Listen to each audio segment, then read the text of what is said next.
Hello and welcome to a new edition of In From Japan Interviews. I'm your host Erroll Moss, and with me is Fogi.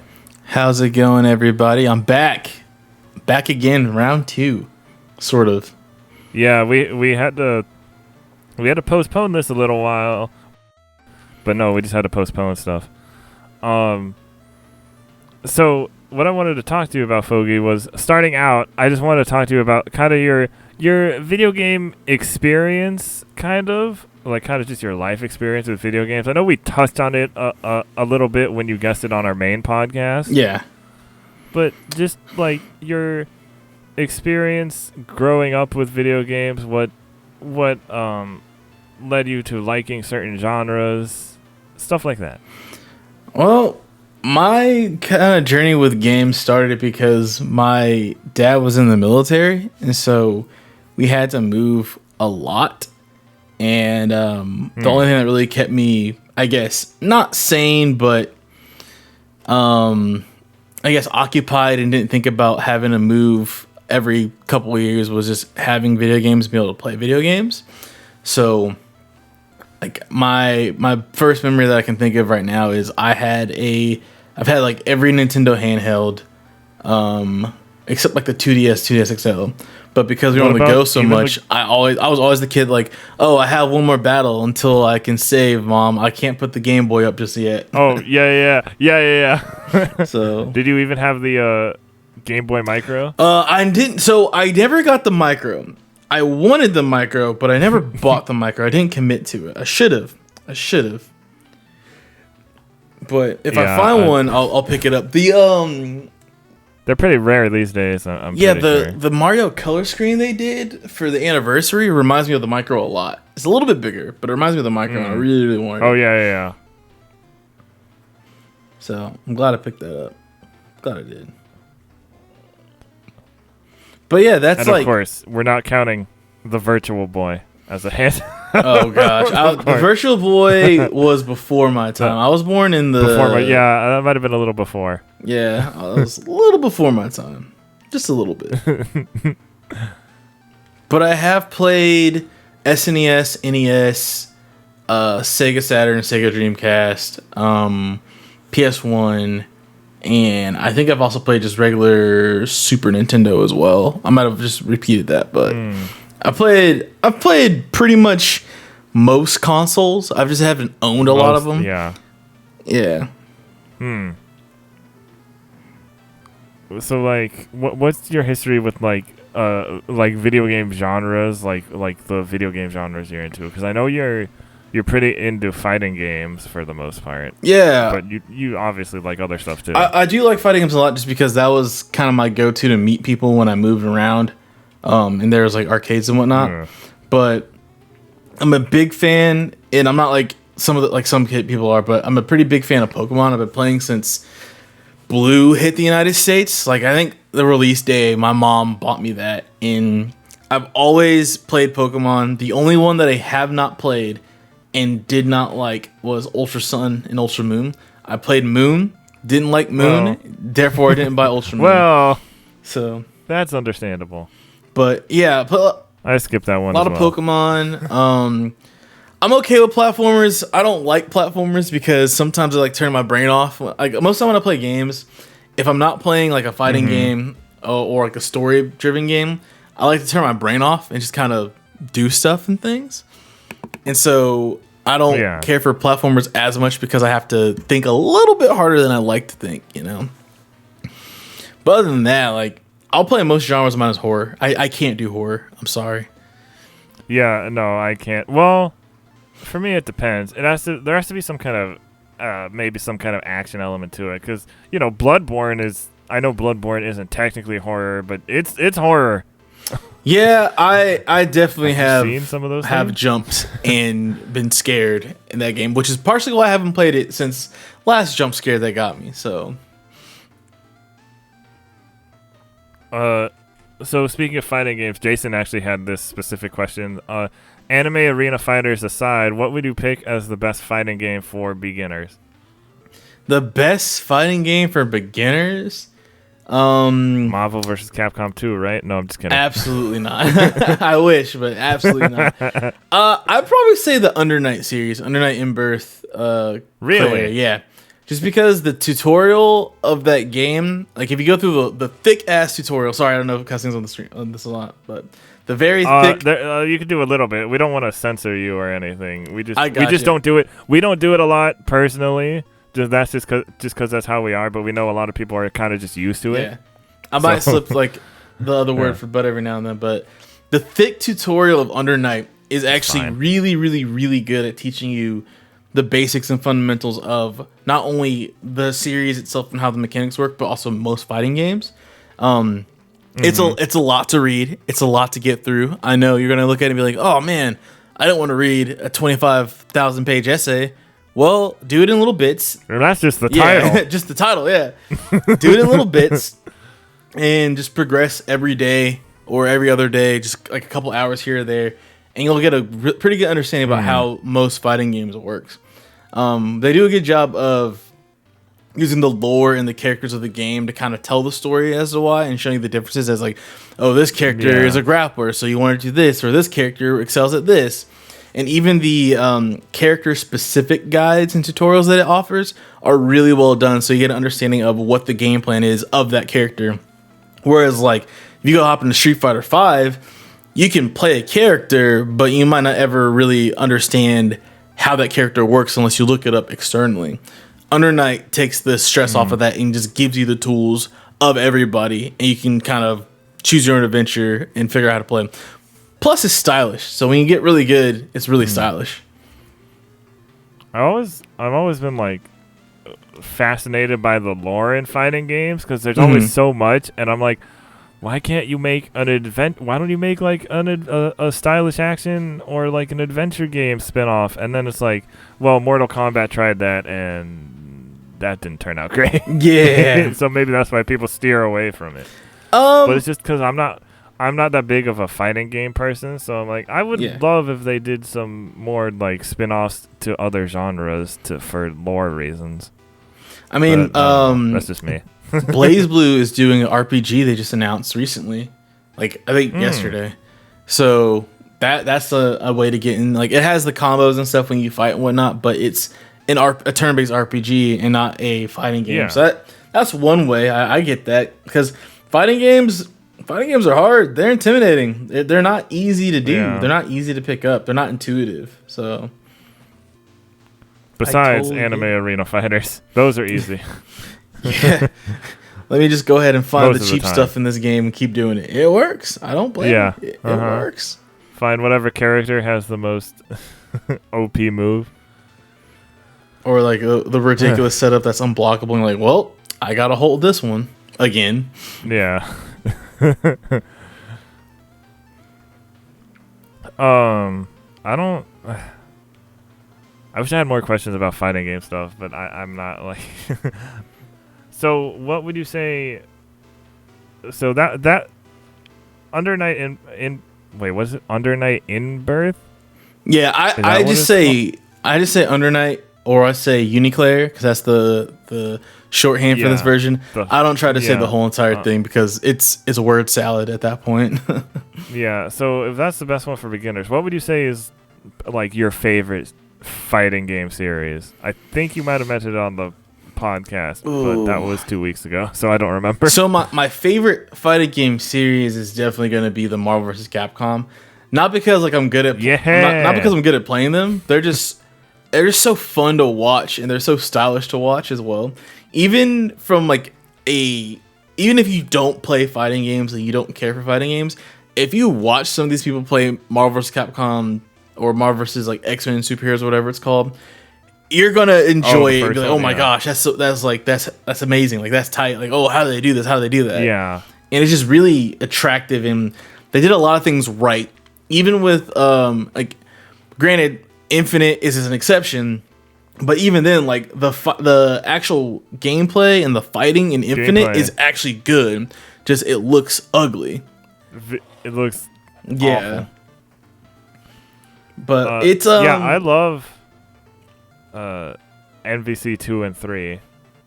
I was playing 3 earlier this morning, just like trying to get my hands warmed up and just practice some Doom stuff and trying to pick up a team and learn other people again. I wish I would have never stopped playing that game.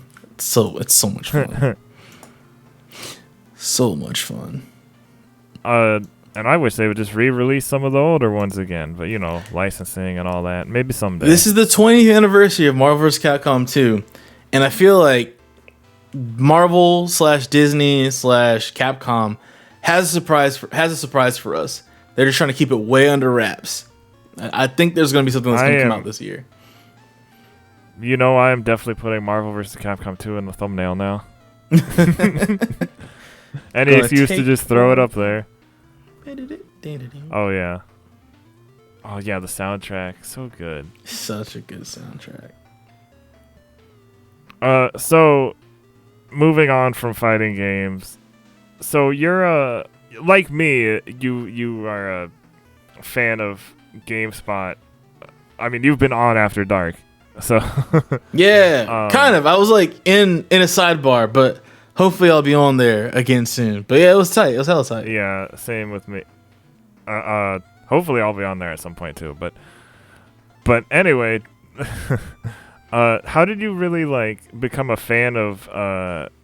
Because I'm always curious, just because how there are all these people on the internet now. Oh, the games media, blah blah blah. People being negative about stuff, and it's not always the people you would think either. It's not always just the trolls and stuff and the people who don't know who they're talking about. Sometimes it's people who are just kind of more jaded at industry stuff, which is understandable, but it's you can't, I don't know, I don't want to go off on a tangent here, but it's hard not to in this subject. I get it. Yeah, it's kind of hard to, sometimes it's almost there's no winning, like no matter what you do. You're just in this position and doing your job, and people are just. I mean, I've never experienced that because I'm small, and I'm a straight white dude, so I don't experience the stuff that marginalized people do, which is such bullcrap, you know. But what I was, anyways, I didn't mean to go off on a tangent like that. But what I mean is, so how did you become a fan of GameSpot? Was it more recent, like me, or has it been have you been aware of them for a longer time? I have always been aware of them. I wasn't, or just games media in general, not necessarily just GameSpot. It's just the one I could center on. With games media, I've been a fan for a while. I actually was trying to work in games media for a bit when I was in college. We did if you look this up, I'm gonna be so embarrassed if you find it, but we did a show in college over video games and whatnot. We did it I think it was bi-weekly. We did it for a year, and it was pretty cool. And we just talked about what we thought about and games we were playing and stuff, and how we felt about games and release dates and whatnot. It was a news show for games almost, kind of like your podcast that you have, except we were focused on just I don't know, our college demographic and whatnot. But yeah, I've been following games media for a while just because IGN's always been the big name. I've had a Game Informer subscription for God knows how long, forever it feels like, because of the and once you got the GameStop power-up card. Yep. Well, so it just comes with it. Because I'm one of my biggest regrets is selling my N64 to GameStop, just because I really wanted to play some of those games the other day. I was I don't have an N64 anymore, but I've just always been involved with it, and there's been some stories that have been really good, and there's some cool things about the industry, and I think the older I've gotten, the more I've been intrigued about how the industry works and how, more or less, how the sausage is made. And I think the reporting has gotten better about that, and seeing what does a game journalist go through to get their story, or how do they go and get the scoop and stuff of that nature. Yeah. It's just, to me, it's pretty fun seeing how it's made and how they get that coverage. And I think that it's one of those things where when you think about games journalism and games media, in theory, it should never work, but it is. Yeah. Because there's so many people that play games and like games and are invested in this culture, to where it has become a viable somewhat, I won't say viable, a somewhat viable business and means for people to like make a living off of, which I think is really cool. Which is that's my same thought with esports. Like in theory, it should never work, but because of the passion and like where things started and how they're going now, it provides people a way of living, which I think is pretty tight. Yeah. Some reporting is pretty good, some's not good, but I really use. Oh, go ahead. That's how reporting just kind of is. Yeah, and a lot of that is subjective too. So like, just because I don't like something doesn't mean that it's not good. But I use a lot of games journalist websites, games journal websites for mainly just reviews of games and to see what I wanted to play, because I didn't have a ton of money as a kid growing up. So if I bought a game, I'm putting X amount of weeks of allowance towards it. I want to make sure this game is a banger before I go spend my hard-earned cash on it, And so that was the big reason. And then just the more I started reading the magazines and like watching some videos when that became a thing, it's just something that's like, oh yeah, I love this business, I love this industry. Like it's just something that's always gonna be a part of me no matter what. I just wish more of us could get along a little better. Yeah, it's people's expectations and their actions, like, and the bad thing is just I think if you took out the internet and like I put this in No Clips Discord the other day. Because of the internet, it has empowered people because they think they're quote unquote anonymous. They can just say whatever and get away with it. Yeah, and it's social media. They just got a glimpse of what it's like to get those hate messages all day, every day from people, or had to do the jobs and do the deadlines. They probably wouldn't deal with that. Like a scare straight experience for games journalism, I think would be dope. Yeah, but until people get on the other side, they're not gonna act right. So. And I'm sure being in the pandemic for like over a year has not a year yet, but almost a year has not helped. Yeah, but I think a lot of that can be quelled by just. I think it comes down to an empathy problem where, especially at least in America, we're absent of empathy, exactly. And empathy is not really a thing that's taught. There's a huge. So it comes down to that. It's kind of everywhere. Sucks. Yeah. I try to be empathetic, though. You gotta try. I did too. I was forced to because of my last job, so I'm really good at it. Really good at it. Well, there you go. So getting into podcasting and streaming, which I'm guessing you've started all that more recently. So, what kind of inspired you? Like, did games media stuff kind of help inspire you to start doing that? So with podcasting, I was actually doing my degrees in TV, radio, and film production and design, and so I almost did that. It can be a good decision. It's for me, it hasn't turned out great yet, but one day I'm hoping it'll pay off. We'll see what happens, but yeah.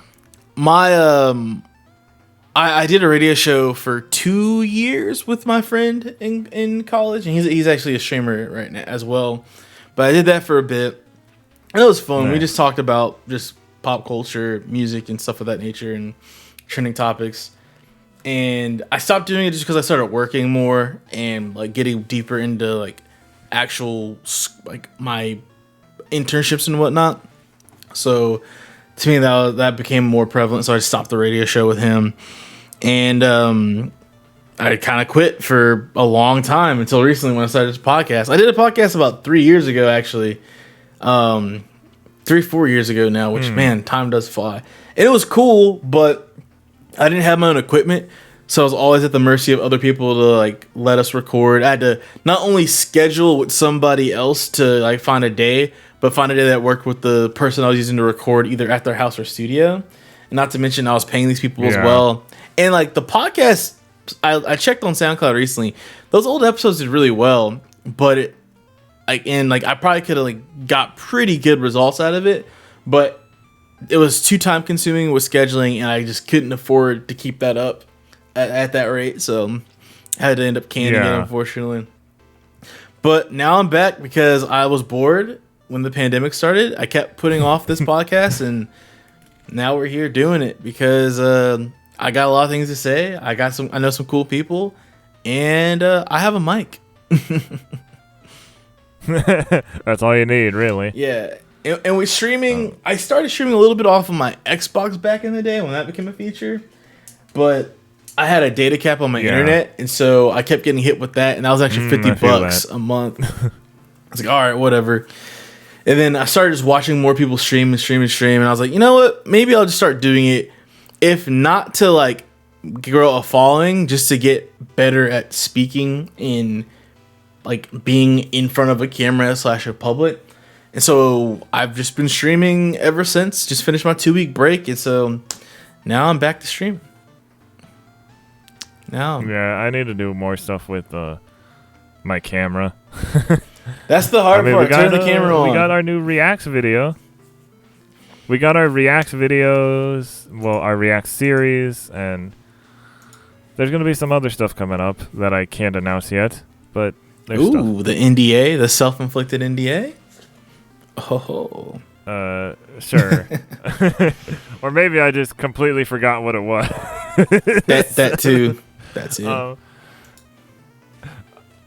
So Jason had another question. How do you balance your full-time, I'm guessing full-time, full-time day job with your creative pursuits? Because, Jason also has one of those, and, well, usually he's able to do the podcast, but, he's not able to do all this other stuff that I'm planning, so I'm trying to get all these extra people.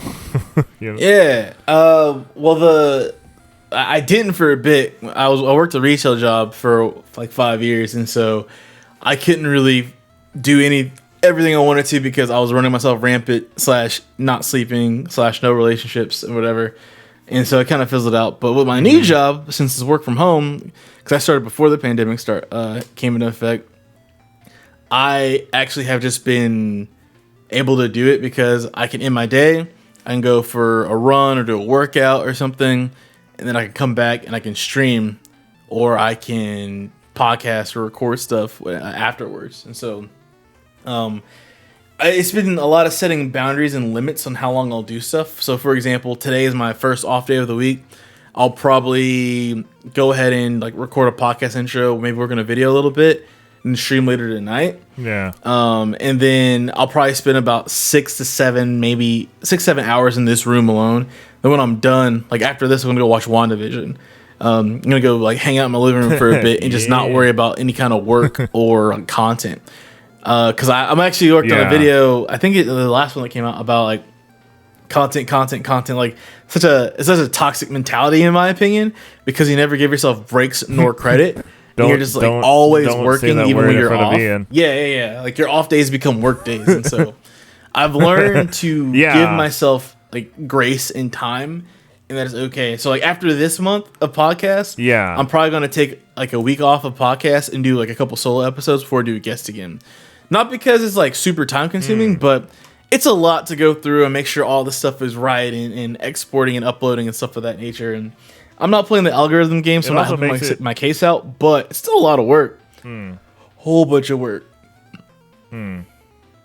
Yeah, it also makes it easier to book guests because sometimes schedules don't always line up. I've been booking a few more guests recently because I like to try to have a guest every other week, just so there's there's an episode with just me and Jason, and then the next episode we have somebody else to chime in and stuff. And for this interview series, I thought maybe we could go a little more in depth with our past and future guest, or if people maybe don't have time to do a up to 2 hour podcast on Thursday nights, it's a good alternative. Yeah. It's like you gotta find that balance, especially with podcasts, because being by yourself is fun, but sometimes it gets boring doing it by yourself. But also having a guest all the time is actually kind of tiring as well. My first podcast, I did start it by myself, and it always felt kind of weird just talking about news stuff and all that, and not really I guess streaming can feel that way too, but I feel like streaming is just a bit different. But yeah, and then I had like some friends that would pop on sometimes to talk about these different like nerdy topics with me, and we like could never schedule it right at the time, so it was like we'd only do it together like every couple months or something. And and that's when it gets like it becomes like you feel like a one-man band, and you're kind of like on an island, and you're like, why me, not like these. But I'm glad I finally started this one last year. There you go. Time flies. Yeah, I'm still tripped up that it's 2021 somehow. Yeah. So our last thing is just, and I know you touched on this with your, what is it called? Fogi and Ian in the afternoon. Yeah. Working title, it might end up being the title, but we'll see what happens. Not every Saturday, but some Saturdays. Well, it's supposed to be every Saturday. Last week, I wasn't feeling up to it. All right. So, like, we just didn't do it. But that happens. So, but, like, I know we'll do it this usually weekend. Every Saturday. Next weekend, I'm probably not going to be able to do it just because I got plans in place. So, we'll see. Yeah. We'll see what happens. So it's, I don't know what the time for. It's in the early afternoon Pacific time. Yeah. I know that because me and Ian are the same time zone. Yeah, for me it's in 2 p.m. my time, and so like it's a little weird because we'll finish around 4 p.m. and it's like, okay, I gotta finish. I gotta figure out what to do the rest of the day, but it's not bad. It's not too bad. Yeah. But yeah, so what I was saying was you were talking a little bit about your experience living in Japan, since this is a podcast and a podcast series, I guess, network maybe it's turning into, of Japanese media and all that. I just wanted to have you talk a little bit about what it was like for you to live in Japan and I don't know how long you were there. I guess grow up a little bit while you were there? It was about 3 years. I was there for about 3 years. More than a year, right? Yeah, I was there for 3 years. So that's a pretty significant amount of time to spend there as a youngin'. Yeah. So just talking a little bit about what that was like for you. So I liked it a lot.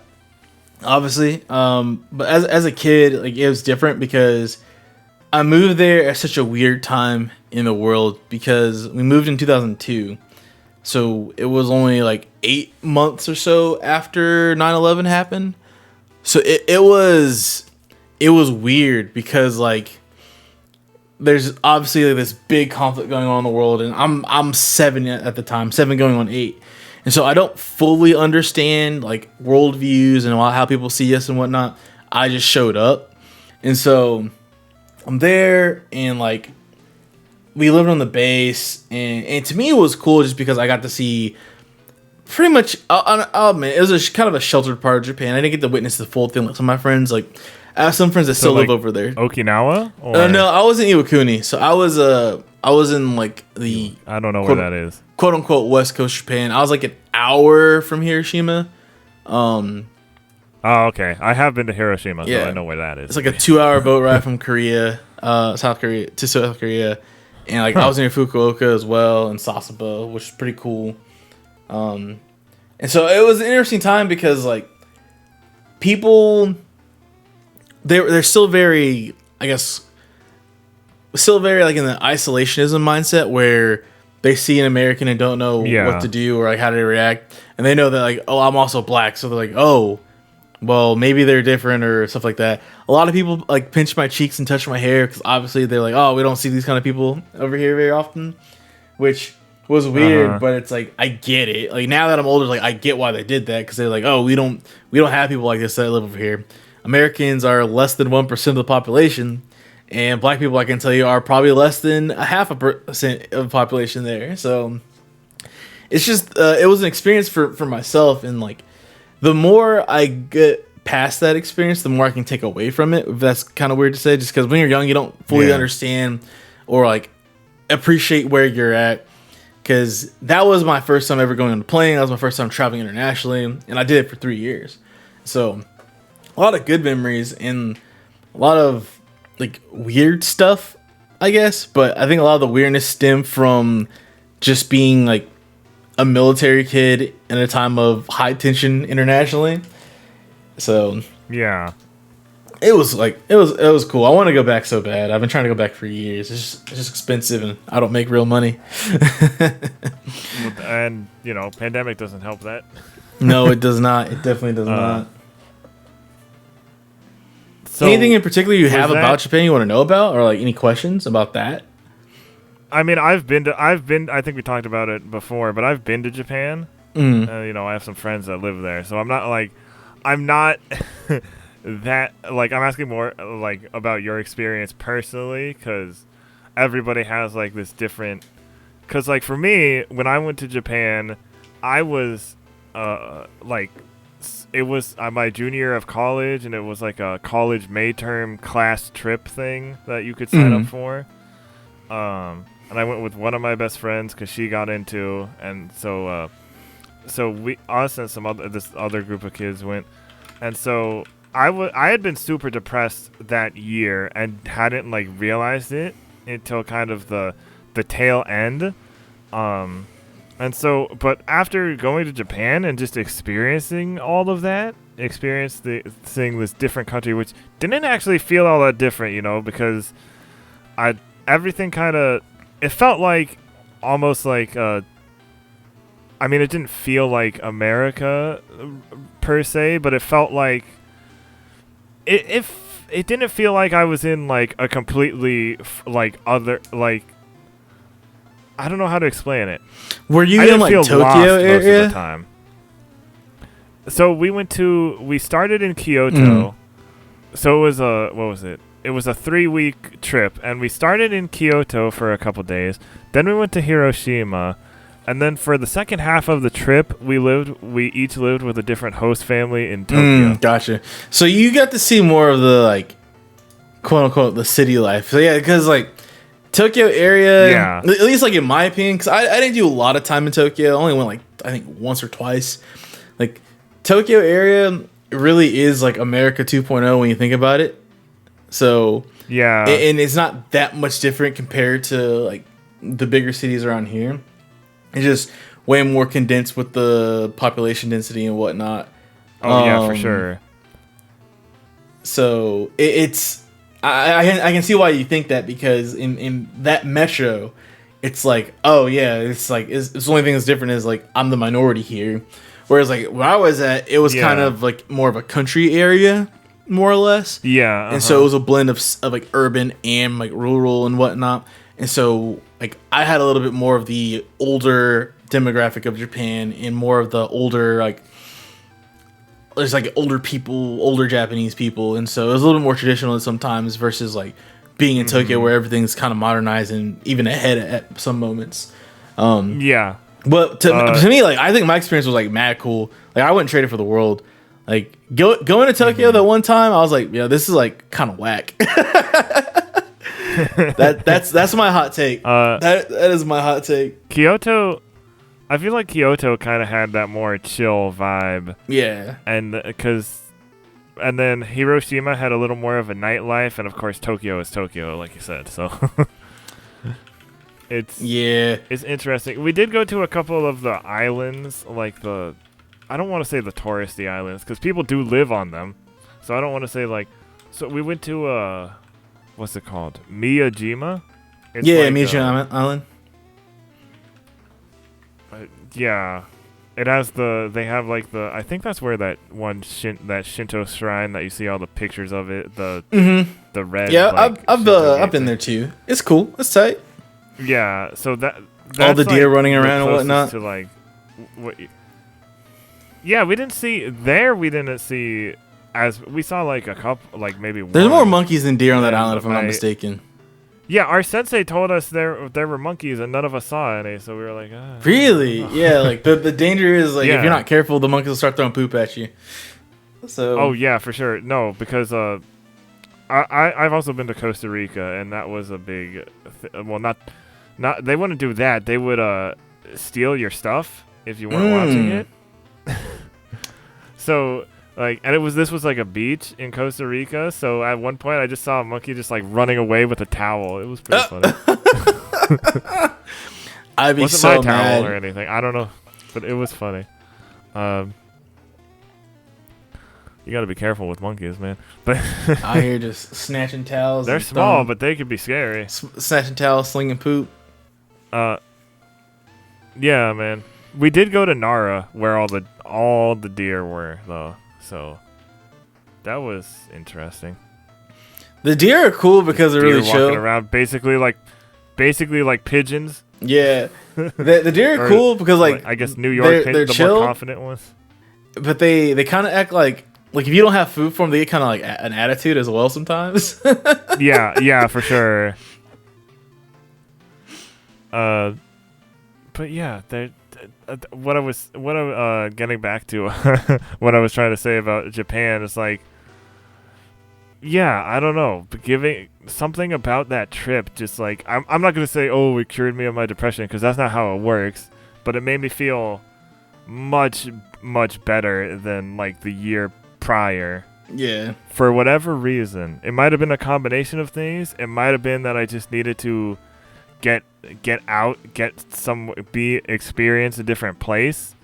Cause like the place I went for college was I don't know if you know where I don't know how familiar you are with California, but there's this area called the Inland Empire that's like east of LA, and it's like Riverside, what's it called? Riverside, Yucaipa, some other place, and where I went to school, Redlands, and being east of LA, you don't get great air quality. nope. I know that much. I know that about it, And at least. That East of probably LA. didn't help. We were also next to pretty close to Big Bear as well.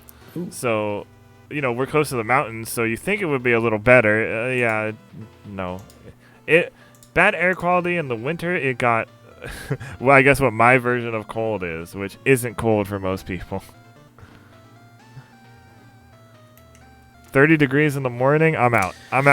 See, I'd rather deal with the cold than the heat because I can at least put on layers and deal with it. Well, Whereas when it's hot, like where I'm at in the summertime, it was only bad if you had an 8 a.m. class. Which I did that year. I'll take 30. I would take I'd shoot my shot with 30. I think I'd make it. Otherwise, it was fine. But yeah, I don't know. Just Japan, if you just to people listening, if you get the chance to go to Japan ever after this pandemic, clears up, don't go right now. That's a bad idea. But Yeah. after this pandemic clears up and it's like a bit safer to travel again, because there are always risks with traveling. So I don't want to say when it's completely safe to travel again. When it's safer, like the more normal version of safe. Pre-pandemic. Yeah, go there if you get the chance. You don't have to just go straight to Tokyo. Tokyo's great, but there are a lot of other good places, Yeah, I want to go back. Universal Studios Japan is in Osaka. Yeah, Osaka's sick. I want to go back and I want to go to Tokyo for a little bit, but I want to go to northern Japan because I didn't get any chance to do anything northern. And so I want to go up there because I don't even know cities up in northern Japan, and so I just want to go up there and see the mountains and stuff, and preferably in the wintertime when it's cold to see cool. how it snows over there and whatnot, and just take that all in for a bit.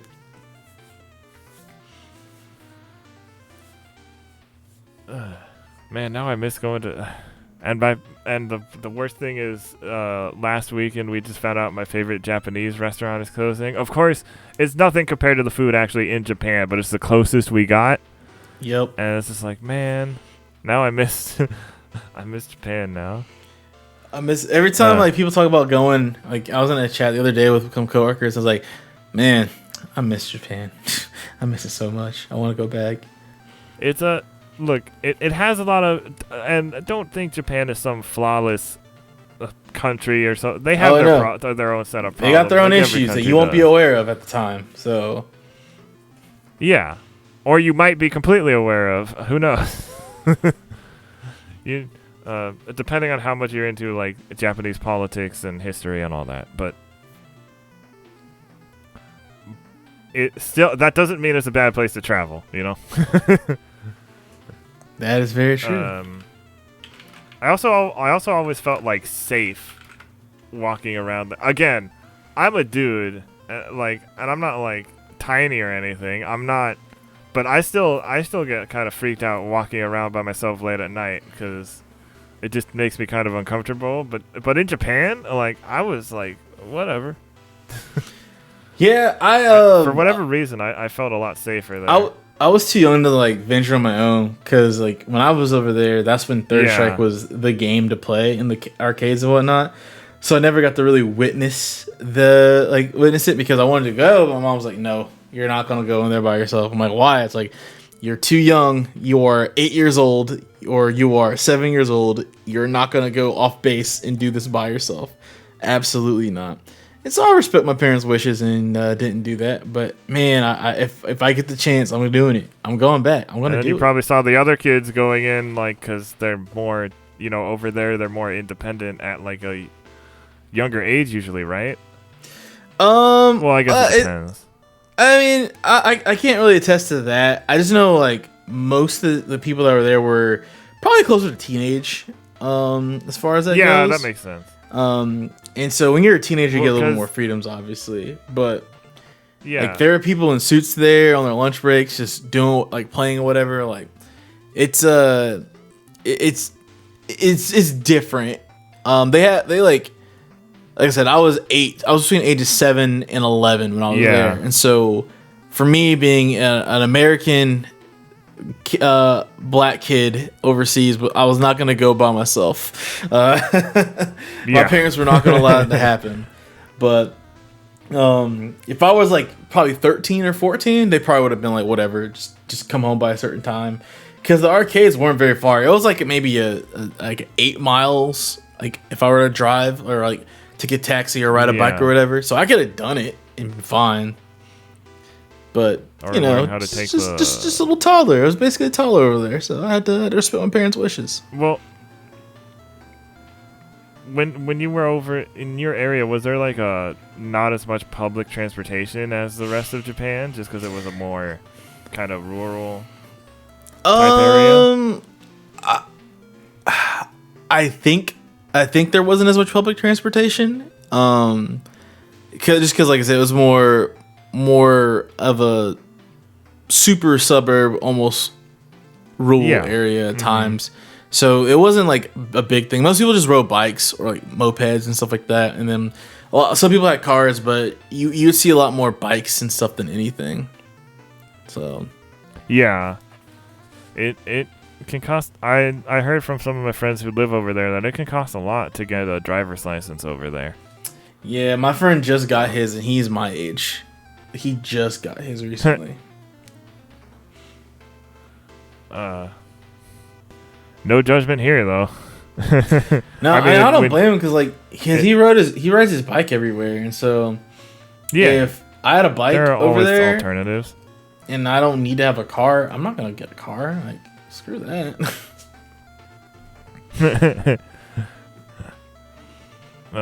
Yeah, I don't have any other. I don't have any other topics for this. But unless you want to add it, there's anything else you want to add specifically or talk about? For anybody who's wondering about going to Japan. Oh, sorry. Go ahead. For anybody who's wondering about going to Japan, I'd say do it.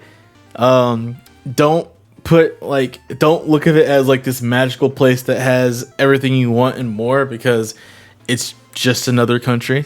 It really is. But go and experience it and just have fun with it. And please see more than just Tokyo if you can, because I think everybody puts Tokyo on this pedestal, and Japan is way more than Tokyo. So that's all I really gotta say. Tokyo is definitely not bad, but like I said, there's a lot of stuff in a lot of other places. Yeah, gotta experience so I think it all. that's it. So thank you, Fogi, for letting me conduct this kind of improvised, like slightly improvised interview. Hey, it's all good. It's all good. Appreciate you having me I on. hope you had a fun time. I did. We will be back. I don't know when this series does not have a schedule yet. I'm still trying to figure that out. But we'll be back with another interesting person whenever our next episode of the series is. So I guess look out for that whenever it shows up. It'll be on all the usual social media channels. Tight. So yeah. You got any more parting words, Fogi? No, that's it. That's all I got. All right. Well, we'll see you all next time. Y'all be good. Peace.